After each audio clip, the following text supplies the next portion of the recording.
Assalamualaikum warahmatullahi wabarakatuh. Di video kali ini kita akan membahas materi IPA kelas 8, yaitu dibahas tentang cermin cekung. Cermin cekung mungkin bisa kalian lihat bentuknya seperti sendok seperti ini. Ya, bagian lengkungnya itu ke dalam. Di bagian sendok ini seperti bentuk cermin cekung, yaitu bentuk cermin yang berbentuk lengkung tapi lengkungannya ke dalam. Itulah cermin cekung. Ini bagian-bagian cermin cekung. Di sini kita akan lihat ada 3 titik, ada titik O, titik F, dan titik R. Apa itu O, F, dan R? O itu disebut adalah titik pusat bidang cermin. Sedangkan titik R di sini adalah titik pusat kelengkungan cermin. Jadi ibaratkan ini cermin berlengkungan, kemudian diteruskan, kemudian akan membentuk sebuah lingkaran, maka titik R ini sebagai pusat lingkaran tersebut. Ya, maka R disebut titik pusat kelengkungan cermin. Kemudian F ini adalah titik fokus, ya. F adalah titik fokus. Kemudian garis lurus di tengah ini disebut adalah sumbu utama. Itu adalah bagian-bagian dari cermin. Selain dari titik-titik tersebut, di sini ada ruang-ruangan. Di sini ada ruang 1, ruang 2, ruang 3, dan ruang 4. Kita lihat perbatasannya. Ruang 1 adalah perbatasannya titik O dan titik F. Jadi dari cermin ke titik fokus itu adalah ruang 1. Sedangkan ruang 2 adalah ruangan yang dibatasi oleh titik F dan juga titik R. Sedangkan ruang 3 ada titik R ke sana terus adalah ruang 3 semua. Sedangkan ruang 4 ada di belakang cermin. Ya, ini ada bagian depan cermin, di sini ada bagian belakang cermin. Ini adalah bagian-bagian cermin cekung. Cermin cekung disebut juga cermin konkav dan juga cermin konvergen. Kenapa disebut konvergen? Karena cermin cekung itu bersifat mengumpulkan cahaya. Dan cermin cekung disebut juga cermin positif. Kenapa disebut cermin positif? Karena titik fokusnya itu ada di depan cermin. Ya, maka disebut sebagai cermin positif. Nanti ada cermin cembung. Cermin cembung itu titik fokusnya berada di belakang cermin, maka bisa disebut sebagai cermin negatif. Tapi karena cermin cekung titik fokusnya berada di depan cermin, maka disebut cermin positif. Ini adalah bagian-bagian dari cermin cekung. Dan juga nilai R selalu sama dengan 2 kali F. Jadi misalnya F-nya itu adalah 5 cm, maka R-nya pasti 2 kalinya, yaitu 10 cm. Atau sebaliknya, F ini selalu setengah dari R-nya. Ya, R selalu 2 kali F, atau F selalu setengah dari R-nya. Itu adalah sifat-sifat dari cermin cekung. Sekarang kita lihat sinar-sinar istimewa pada cermin cekung. Jadi cermin cekung itu kan bisa memantulkan cahaya. Bagaimana sih bentuk pemantulan cahayanya? Sini ada sinar-sinar istimewa pada cermin cekung. Yang pertama adalah berkas sinar datang sejajar sumbu utama. Ini dia, lurus sejajar sumbu utama. Kemudian setelah mengenai cermin, dia akan terpantul. Terpantulnya kemana? Terpantulnya adalah menuju titik fokus cermin. Itu adalah sinar istimewa yang pertama. Yang kedua, sinar datang melalui titik fokus. Jadi awalnya ke fokus dulu nih, menuju titik fokus. Kemudian mengenai cermin. Setelah mengenai cermin, dia akan dipantulkan. Dipantulkannya kemana? Dipantulkannya sejajar sumbu utama. Nah, jadi kebalikan dari yang pertama. Kalau pertama, sejajar sumbu utama dipantulkan ke fokus. Yang kedua adalah menuju titik fokus, kemudian dipantulkannya sejajar sumbu utama. Sinar yang ketiga adalah sinar datang melalui titik pusat kelengkungan cermin atau R. Kemudian setelah mengenai cermin, dia akan mantul kemana? Nyata dia akan mantul balik lagi ke titik R tersebut. Ya, berkas sinar datang melalui titik R, dipantulkan melalui titik R itu juga. Ini adalah sinar-sinar istimewa pada cermin cekung. Fungsinya apa sih sinar-sinar istimewa ini? Kita bisa gunakan sinar-sinar istimewa ini untuk membentukkan bayangan pada cermin cekung. Bagaimana cara membentukkan bayangannya? Di sini kita lihat, untuk membentuk bayangan, kita memerlukan minimal 2 buah sinar istimewa. 3 boleh gak? Boleh. Tapi kalau 2 aja bisa, ya kita nggak perlu 3 sih. Cukup 2 aja. Kalau 1 nggak bisa. Ya, minimal adalah 2 buah sinar istimewa. Kemudian bayangan terbentuk jika ada perpotongan 2 sinar pantul. Ingat sinar pantul, ya, perpotongan 2 sinar pantul. Kemudian sinar pantul bisa diperpanjang, dan nanti bisa dipanjangin sinar pantul sampai sepanjang apapun. Nah, sekarang kita akan lihat bagaimana sih pembentukan bayangan pada cermin cekung tersebut. Ya, kita menggunakan sinar istimewa tadi. Misalnya seperti ini. Ya, ini ada sebagai bendanya ini. Ini ada benda. Ini bendanya. Kemudian kita lihat, kita gunakan sinar istimewa yang pertama, yaitu sinar datang sejajar sumbu utama. Kena cermin, dia akan mantul menuju titik fokus. Sinar istimewa yang kedua, sinar datang melalui titik fokus, mengenai cermin, kemudian akan dipantulkan sejajar sumbu utama. Tadi kan kita lihat bahwa pembentukan bayangan itu terjadi jika ada perpotongan dua buah sinar pantul. Apakah sudah ada perpotongan dua buah sinar pantul? Ini dia di sini. Ya, di sini kita dibedakan warnanya. Sinar datang digambarkan warna kuning, sinar pantulnya digambarkan warna biru agar lebih jelas yang mana sinar pantul, mana sinar datang. Maka kita akan lihat di sini perpotongan dua sinar pantul terdapat di sini. Maka di titik inilah terjadi atau terbentuk bayangan. Benda di sini ada bayangan. Beginilah cara pembentukan bayangan pada cermin cekung. Bagaimana sifat bayangan tersebut? Kita lihat di sini ukuran bayangannya lebih besar pada ukuran bendanya. Maka sifatnya pertama adalah diperbesar. Kemudian bayangannya di sini ada di depan cermin, ya sini depan, sini belakang. Kalau bayangan ada di depan cermin, maka sifatnya disebut sifatnya nyata atau real. Kemudian kita lihat di sini bendanya menghadap ke atas, bayangan menghadap ke bawah.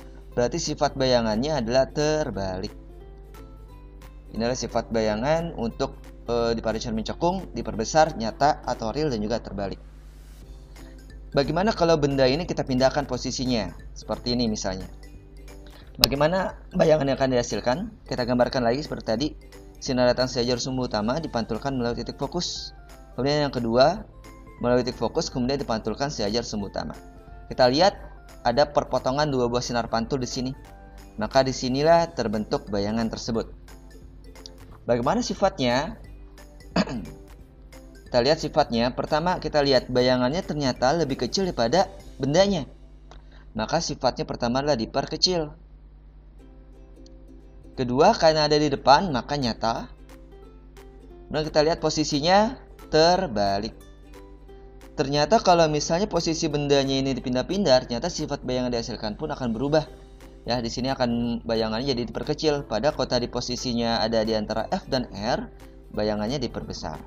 Bagaimana kalau kita pindah lagi nih? Seperti ini misalnya.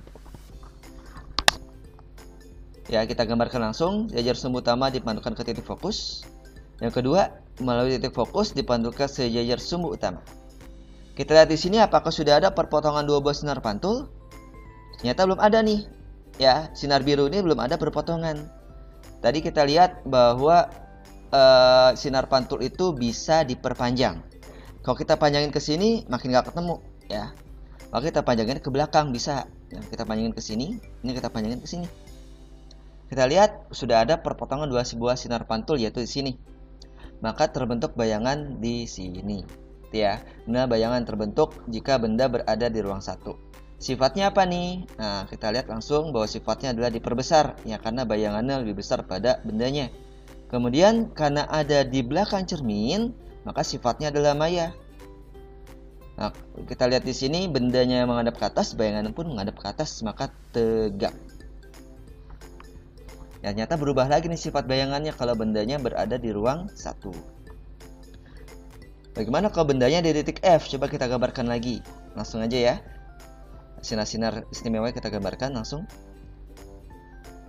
Kita lihat di sini ternyata belum ada perpotongan dua buah sinar pantul. Oh ya, ini sinar istimewa yang ketiga ya. Melalui titik R kemudian dipantulkan kembali ke R. Ternyata belum ada nih titik perpotongan dua buah sinar pantul. Bagaimana kalau kita perpanjang? Kira-kira akan ketemu gak nih?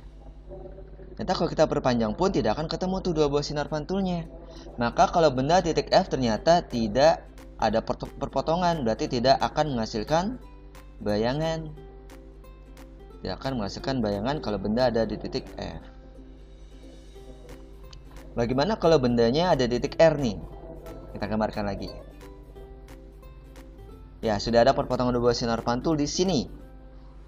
Sifatnya apa nih? Nah, kita lihat nih, coba bendanya sama bayangannya.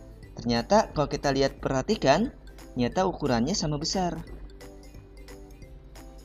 Kemudian karena bayangan ada di depan cermin, maka sifatnya adalah nyata. Kemudian karena posisi bayangannya terbalik, maka terbalik. Nyata sifatnya berubah lagi. Ya. Nyata posisi sifat bayangan dari yang dihasilkan oleh cermin cekung tergantung posisi bendanya. Maka kita lihat di sini bisa ada aturan seperti ini. Jadi kita tidak perlu menggambar untuk mengetahui sifat bayangan. Di sini ada aturannya. Pertama, ruang benda, ruang bayangan total selalu 5. Kemudian jika ruang bayangan lebih besar pada ruang benda, maka diperbesar. Jika ruang bayangan lebih kecil pada ruang benda, diperkecil. Kemudian jika bayangan berada di depan cermin maka nyata dan juga terbalik pasti. Jika bayangan berada di belakang cermin maka maya dan tegak. Nah, coba kita lihat di sini. Kita lihat di sini benda ada di ruang 1. Maka bayangan ada di mana nih? Nah, kita lihat aturannya. Ruang benda tambah ruang bayangan hasil selalu 5. Maka 1 tambah berapa hasilnya 5? Yaitu 4. Pasti bayangan akan muncul di ruang 4. Kemudian lihat 1 ke 4 itu dibesar atau diperkecil? Ya, diperbesar. Maka sifat yang pertama adalah diperbesar. Kita lihat dari ruang bayangan dan ruang bendanya saja. Jika ruang bayangan lebih besar pada ruang benda, maka diperbesar.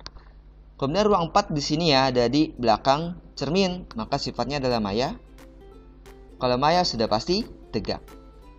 Jadi kita tidak perlu menggambarkan bayangannya lagi, kita bisa lihat aturan ini untuk menentukan sifat dari bayangan yang dihasilkan oleh cermin cekung. Oke, contoh lainnya misalnya posisi di sini. Posisi benda ada di ruang 2. Maka jika ruang benda ada di ruang 2, maka ruang bayangannya akan muncul di ruang 3 ya, karena 2 tambah 3 hasilnya adalah 5. Kemudian sifatnya gimana nih? Oke, sifat yang dihasilkan adalah 2 jadi 3 adalah diperbesar. Kemudian karena 3 ada di depan cermin, maka sifatnya adalah nyata. Dan kalau nyata sudah pasti terbalik. Seperti itu caranya. Nah, bagaimana kalau posisi benda seperti ini? Nah, kita tentukan dulu ruang bendanya di ruang berapa? Ya, di ruang 3. Maka akan muncul bayangan di ruang 2 ya, agar 3 tambah 2 sama dengan 5. Nah, bagaimana sifat yang dihasilkannya? Nah, sifat bayangannya berarti kita lihat di sini 3 menjadi 2, maka diperkecil. Kemudian 2 ada di depan cermin, maka nyata. Kemudian kalau nyata sudah pasti terbalik. Seperti itu. Dan bagaimana kalau misalnya bendanya ada di titik R? Nah, kalau benda ada di titik R, sifatnya langsung seperti ini. Sama besar, nyata, dan terbalik. Ya, jadi kalau benda di titik R, sifatnya adalah sama besar. Dan bagaimana kalau benda di titik F? Kalau benda di titik F, maka bayangan dihasilkan adalah ya, tidak akan menghasilkan bayangan. Ya, jadi kalau titik R tadi sama besar, nyata, dan terbalik, kalau benda di titik F langsung sifatnya adalah tidak akan menghasilkan bayangan. Nah, ini adalah penggunaan cermin cekung dalam kehidupan sehari-hari. Karena sifat cermin cekung adalah konvergen ya, atau mengumpulkan cahaya, maka sifat konvergen dari cermin cekung tersebut dimanfaatkan sebagai pemantul pada lampu sorot mobil, motor, dan juga senter. Juga bisa sebagai antena parabola sebagai penerima sinyal, kemudian sebagai pengumpul sinar matahari pada pembangkit listrik tenaga surya. Oke, demikian materi tentang cermin cekung. Semoga bermanfaat. Wassalamualaikum warahmatullahi wabarakatuh.